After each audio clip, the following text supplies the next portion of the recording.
Okay, let us start. So, in the last lecture we defined Gelfand transform for a commutative Banach algebra with identity, which identified elements in A, that is the commutative Banach algebra with identity, with continuous functions on sigma of A.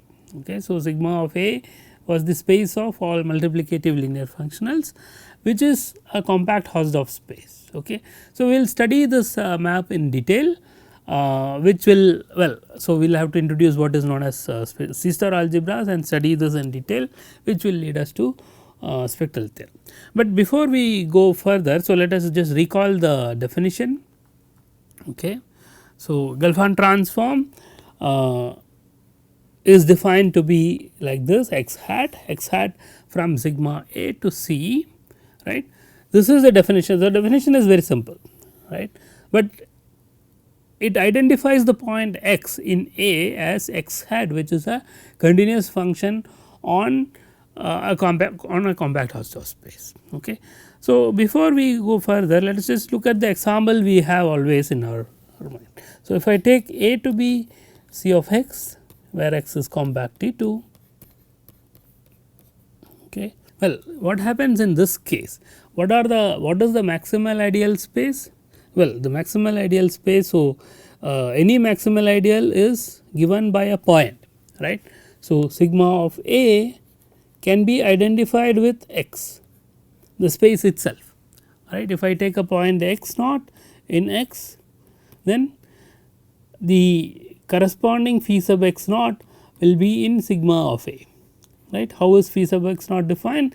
Phi sub x naught at f equal to f of x naught. We know that this is a multiplicative linear functional, and the all multiplicative linear functionals are given by pointwise evaluation like this, right. So, that is how you identify these two spaces, but there is a little bit more here which we will not get into right now. Both have topologies, right. So, sigma of A comes with a topology because it is sitting inside the unit ball of A star, and so it has that weak star topology. X is compact T2 to start with, so that also comes with a topology, and in fact we will see that this identification is actually a homeomorphism. So, this map that I take anything in sigma of A that gives me a point is actually a homeomorphism. And if I take f in A, right, and what is the Gelfand transform map? So, f hat is going to be a map from sigma of A to C, right. How is it defined? Well, f hat at phi sub x naught. Remember, all the elements in sigma of A are of the form phi sub x naught is equal to phi sub x naught at f, right. That is how it is defined, the Gelfand transform, which is simply what is this? This is just evaluation at x naught, right. So, that is how it is defined. Okay. So, f hat at the maximal ideal corresponding to x naught is f at x naught, right. So, it is essentially the identity map. Once we identify sigma A and x like this, Gelfand transform is simply the identity map for C of x. Okay. So, this is where all the nice things happen. Okay. So, we will continue with it. So, theorem, suppose A is a commutative unital Banach algebra. Okay. So, we have several assertions for the Gelfand map. Okay. The Gelfand transform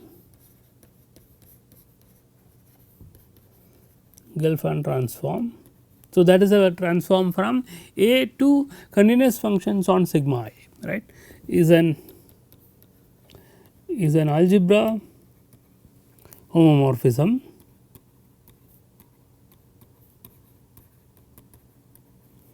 So, it is an algebra homomorphism from script A into continuous functions on sigma of A, right. Sigma of A is a compact Hausdorff space, and I am looking. So, there are two algebras now here, one is script A which is given to us, and C of sigma A, right. Sigma A is a compact Hausdorff space and you are looking at continuous functions on that, right. That is a Banach algebra. So, we have two algebra and it is an algebra homomorphism, meaning the map respects all the operations, right. So, it is linear and product goes to product and things like that, right. So, it is an algebra homomorphism between these two algebras. B, well, here you can also add that E hat is identically equal to 1, right. So, E is the identity in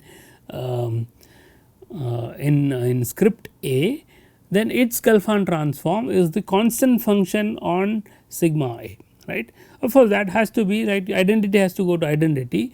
On the right hand side, that is C of sigma A, the multiplication is pointwise and constant function 1 is the identity, right. So, identity in A will have to go to identity on the other side. Okay. Now, x in A is invertible if and only if x hat. So, x hat now is a function on sigma A, right, never vanishes, never vanishes, okay, which means that is invertible in C of sigma A, right. So, that is nice. The invertibility in A is related to invertibility of the Gelfand transform in the space of continuous functions on sigma A. Okay. See, range of x hat. So, x hat is a function, right. So, its range is a subset of the complex plane. This is actually equal to the spectrum of x. Okay. D, the supremum norm of x hat is a continuous function. So, this is simply the supremum norm, that is of course, the spectral radius, right, because of C, and this is less than or equal to norm x, right, spectral radius is less than or equal to norm x. So, that also tells me that the map x going to x hat is a continuous map, right. So, x going to x hat is a continuous and it is obviously linear. Okay.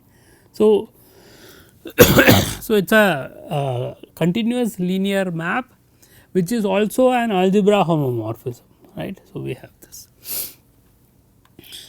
Okay. So, that will give us all the basic properties of the Gelfand transform. Okay. Okay. So, let us prove this. So, the first one is obvious. Okay. So, let us see why it is obvious. We want to say it is an algebra homomorphism, right. So, I look at x y and I look at the hat of that, right, that is the Gelfand transform. I want to know. So, question is whether this is equal to x hat into y hat, right. Into here is the usual pointwise product on space of continuous functions, right. Well, this is trivial because x y hat acting on phi, right, equal to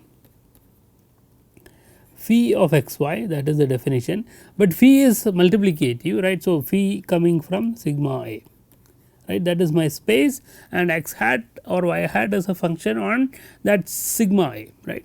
So, this is phi x into phi y, right, and so I can write it as x hat phi into y hat phi, right. So, that is this one, right. So, this is an algebra homomorphism. Linearity and those things are completely trivial, right. So, it is an algebra homomorphism. E hat is identically equal to 1, right. You can evaluate it at a phi, you see that E hat at phi is phi at E is equal to 1, and that is true for all phi, which means E hat is the constant function 1. Okay. So, second one, x is not invertible.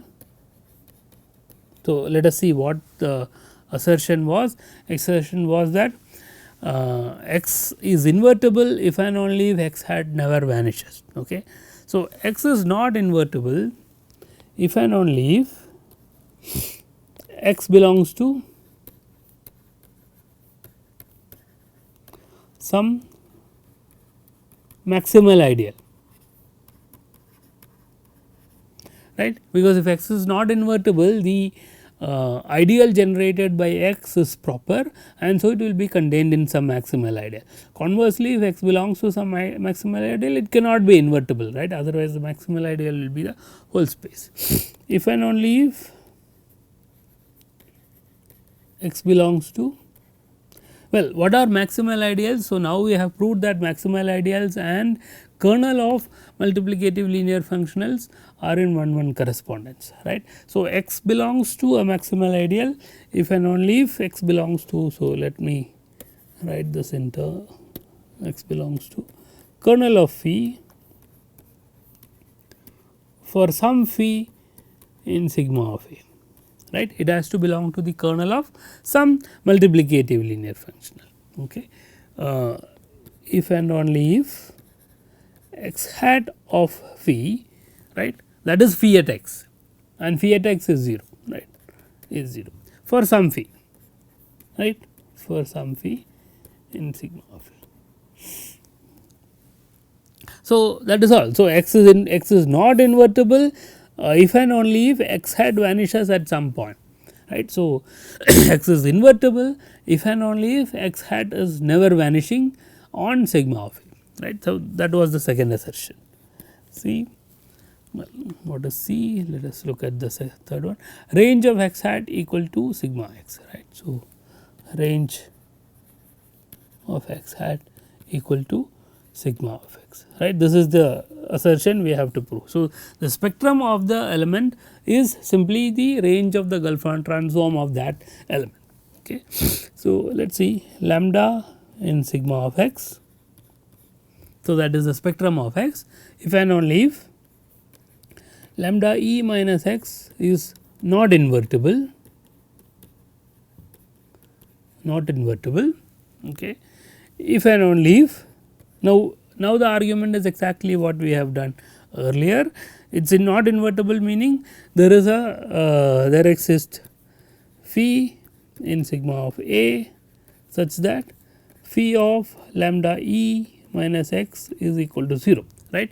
It is not invertible, meaning it is in the kernel of some linear functional, multiplicative linear functional, right. Okay. If and only if so, phi of lambda e minus x equal to 0 simply tells me that phi x equal to lambda, right, for some phi in sigma. Okay. So, lambda is in the spectrum if and only if phi x equal to lambda, but phi x equal to lambda is same as saying x hat at phi equal to lambda, right, if and only if lambda is in the range of x hat, right. So, that is all is there. Okay. So, that also proves, and D. So, that is the last one that follows immediately from here, right. So, x hat infinity. So, the range of x hat as a function is the spectrum of x, right. So, when I take the supremum of things in the range, I get the L infinity norm, the supremum norm, and that is of course the spectral radius, right. So, follows from C immediately. Okay. So, that takes care of this this proposition.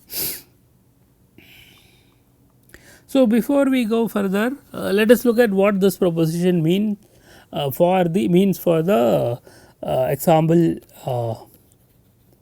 C of x, right. So, x is compact T2, C of x is my Banach algebra A with identity and so on. Remember, the Gelfand transform f going to f hat is essentially the identity map, right,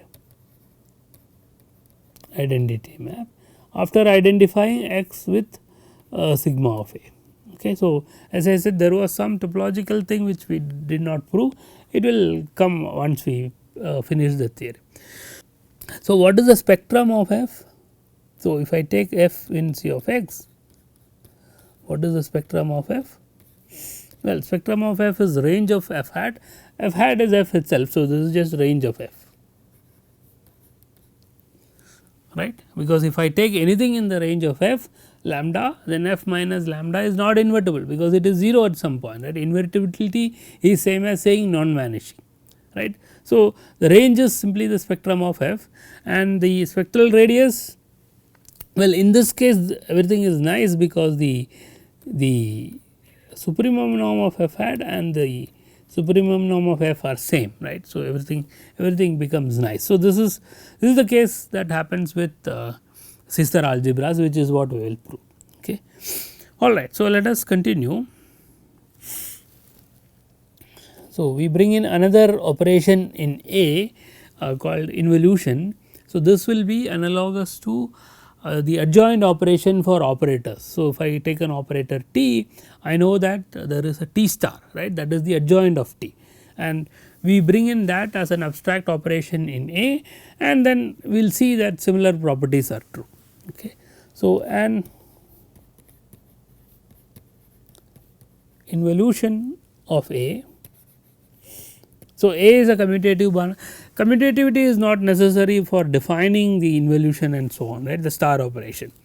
Involution of A is an anti-automorphism of order 2, So, that is denoted by x going to x star. So, think of this as the usual adjoint operation for operators or matrices, okay.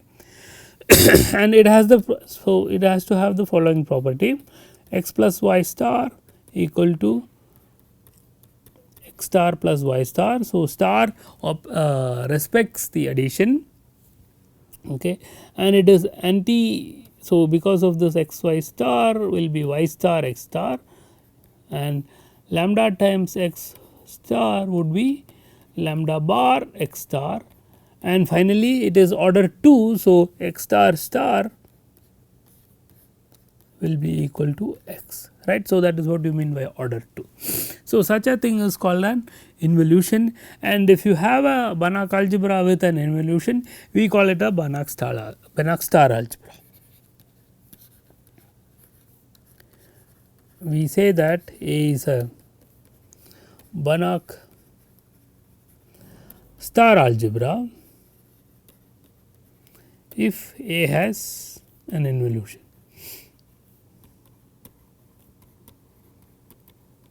Okay. So, as usual in our example of continuous functions on a compact Hausdorff space, we have the star operation. So, let us look at that example first. Examples 1, A equal to C of x, okay. Define f star equal to f bar, right, the complex conjugation. This is commutative. So, x y star equal to x star y star itself, right, because it is commutative and so on. If it is non commutative, then it is supposed to be y star x star, right. So, f star equal to f bar is obviously an involution on the commutative Banach algebra C of x. Second one is what you can keep in mind. So, this is B of h, bounded linear operators on a Hilbert space H. Define star T star to be the usual adjoint, right, to be the usual adjoint, right. Then it has all those properties which we have written down, right. So, these two here it is not commutative. So, T s. So, if I look at T times S star is, I know that this is S star T star, right. So, we have these two examples in mind. There are other involutions, okay. I will define them when we compute maximal ideal space or multiplicative linear functional on spaces like L1 of R or L1 of Z and so on, okay. Okay. So, definition. So, maybe another definition. So, the star operation you saw that is like taking complex conjugate for C of x, and we would like that property to be true in the case of Gelfand map as well. That means, if x goes to x hat is the function, right. So, x star is the adjoint of x, and then once you take the Gelfand map, you want it to be the adjoint on the other side, that is adjoint of x hat. Adjoint of x hat is x hat a bar, right, because in the space of continuous functions on compact Hausdorff space, the star operation is simply taking the complex conjugate, right. But that is not always true, and such algebras are called symmetric algebras. Okay. So, let A be a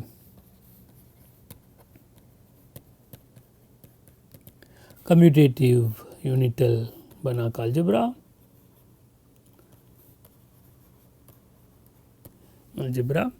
A is said to be symmetric. A is said to be symmetric if x star. So, maybe let me write this in the next line, so that is clear.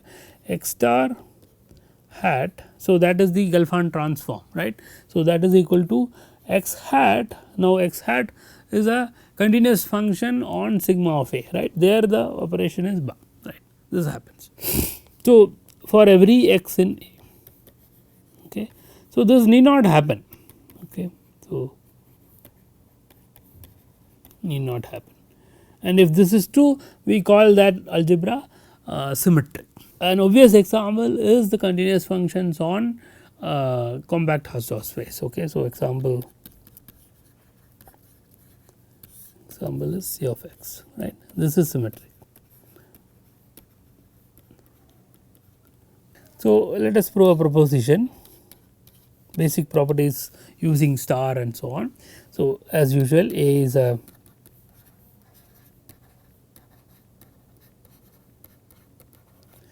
commutative Banach star algebra now. Okay. So, I have the star operation as well. Okay. A symmetric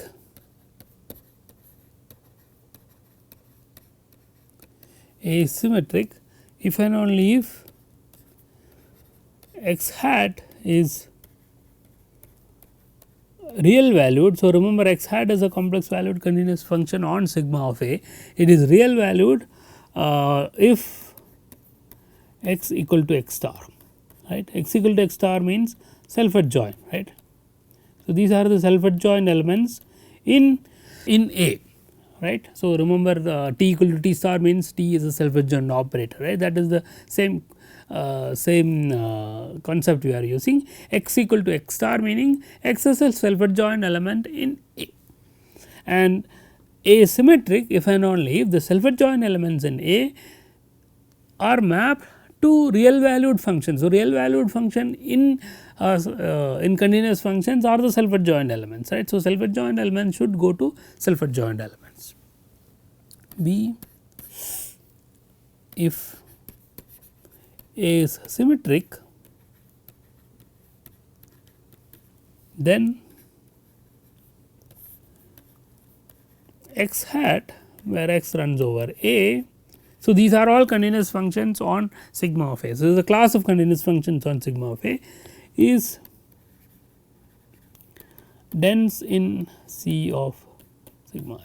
So, remember one of the things I did not mention was what was the range of the Gelfand transform. So, Gelfand transform identifies a point in the Banach algebra with a function on sigma of A, on spectrum of A, which is the compact Hausdorff space.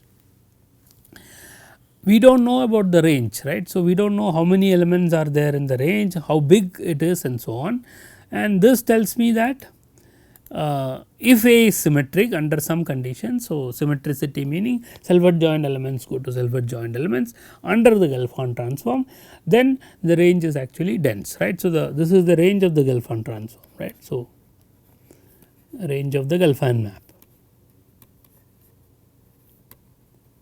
right. That is that is a dense subalgebra of C sigma I, right. It is a subalgebra because the map is an algebra homomorphism. So, image is going to be a subalgebra and it is dense, that means it is big enough. Okay. We will see when they are equal. Okay. Okay, that would be our interest, but that will take some more time.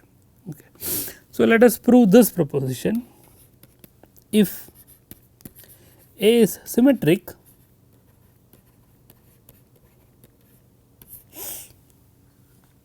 we want to say that self adjoint elements are real valued, right. Then x star hat equal to x hat bar, right. That is the definition of symmetric algebra. And so if x equal to x star, then x hat is equal to x hat bar.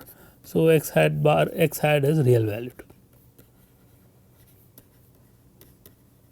right. That became easy. So, if A is symmetric, then x equal to x star, that meaning self adjoint elements are real valued. Conversely,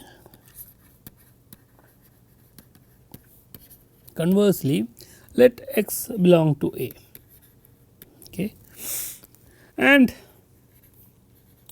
u equal to. So, this is some technique which you have seen before, x plus x star by 2, right. That is how we make a self adjoint element out of an arbitrary element, right, and v equal to u x minus x star, but now you put a 2i, so that it becomes self adjoint, right. So, if I define u and v like this, then u star equal to u and v star equal to v, also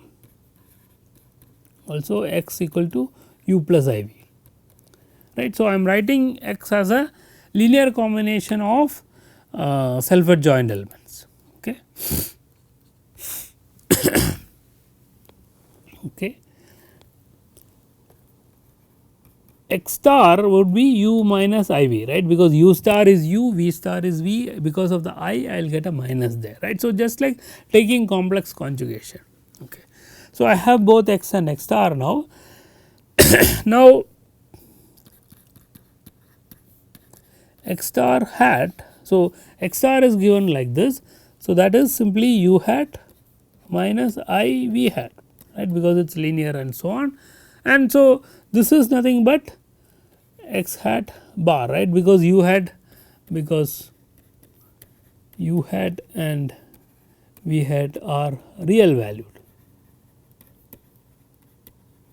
right. Why? Because u star equal to u, v star equal to v. So, they are self adjoint, and we are assuming their Gelfand transforms will be real valued, and we are trying to prove that A is symmetric, right. That is the converse part.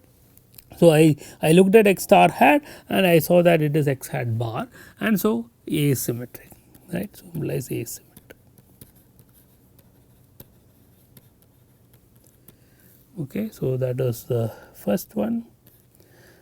B. So, we are assuming that A is symmetric.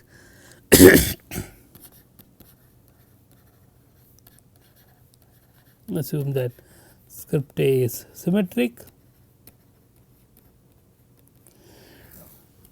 We want to show that the image of the Gelfand transform is dense in C of sigma A, right. So, need to show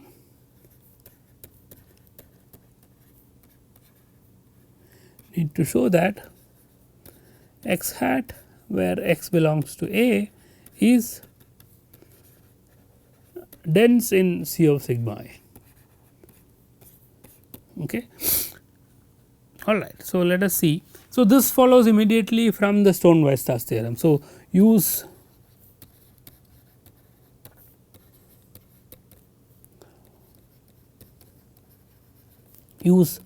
Stone-Weierstrass theorem. Well, how do we use that? This is the left hand side, this portion is a subalgebra, because we know that the Gelfand transform is a algebra homomorphism. So, this is subalgebra, okay, and it is closed under complex conjugation, right, because if I take x hat, I know that x hat bar is there, right, because this is simply the Gelfand transform of x star, because A is symmetric, right. So, it is a subalgebra closed under conjugation, okay, and 1 belongs there, right, because E hat if I take the identity element in A, its Gelfand transform is 1. So, constant function is there closed under complex conjugation and it is a subalgebra, right. Then what is required is whether it separates points or not, right. So, subalgebra x hat x in A separates points,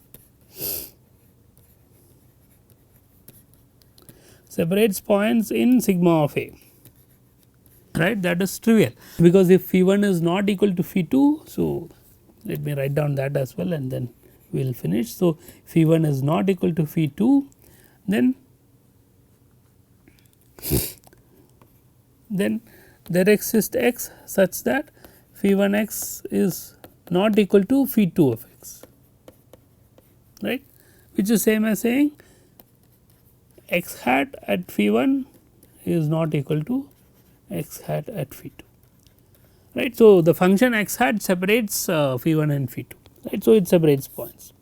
Okay. So, we have subalgebra closed under conjugation, constant function is there and separates points. So, it is dense by, so hence x hat x in A is dense,